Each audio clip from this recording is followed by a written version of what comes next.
If you're looking for a film that explores the gray areas of morality, guilt, and the weight of history, Stephen Daldry's The Reader, released in 2008, is a haunting journey. It isn't just a romance, nor is it just a courtroom drama. It is a meditation on how we live with the secrets of those we love. The narrative is split across 3 distinct time periods, beginning in a rain-soaked, post-World War II Germany.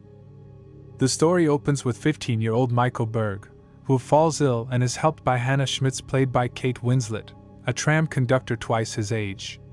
An intense, secretive affair begins. Their ritual is specific. Before they make love, Michael must read to her.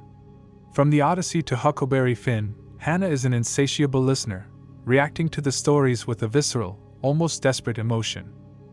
Then, one day, she simply vanishes, leaving Michael heartbroken and confused. Years later, Michael is a law student observing a war crimes trial. To his horror, he sees Hannah in the dock. She is accused of being an SS guard responsible for a horrific atrocity during the Holocaust. As the trial progresses, Michael realizes something the court does not. Hannah has a secret.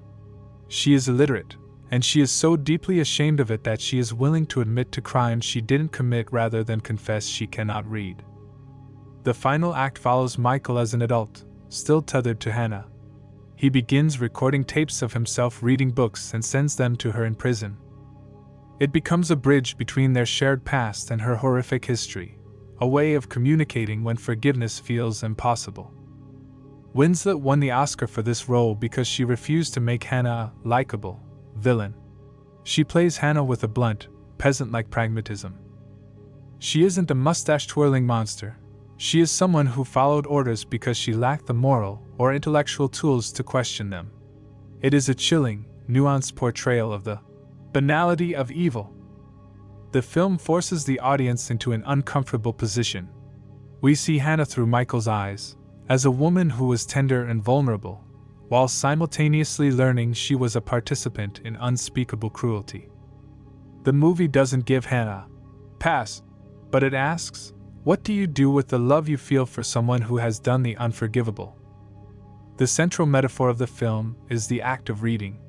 For Hannah, literacy represents dignity and humanity. Her struggle to learn to read in prison is her own private form of penance, a slow awakening to the world she helped destroy. The Reader is a somber, beautifully shot film that avoids easy answers. It's a story about a generation of Germans who had to reconcile their love for their parents and mentors with the knowledge of what those people did during the war. It's quiet, devastating, and deeply intellectual. It's a film about the scars we don't see, the illiteracy of the soul, and the heavy price of shame.